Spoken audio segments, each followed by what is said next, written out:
Hey everybody, this is Ms. Heather from the Counseling Office with a very quick tutorial about rolling over your Common Application account.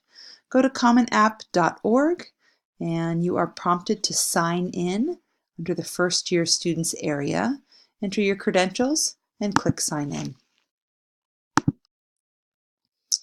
You'll be taken to a quick screen that will ask you to verify a few things that will then activate your account into those students applying to college this year. So tell us about when you plan to start college. You should click Class of 2020. Is your school still Nido de Águilas? Click yes. This is remembering the information you entered as a junior. Are you currently based in a European Union country? No.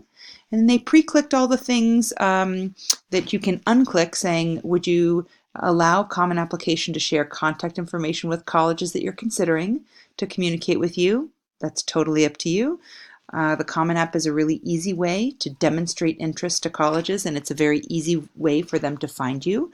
And then you're allowing Common Application to contact you, which is great. And then by checking this box, you understand their terms. Do that, click continue, and then you'll be all ready to go to begin your active 2019-20 application season. And then proceed to your dashboard, and all the information that you have should be preserved in terms of your dashboard and the My Colleges and the data on the Common Application tab. Good luck. Thanks for listening, and good luck rolling over your account and completing the Common Application.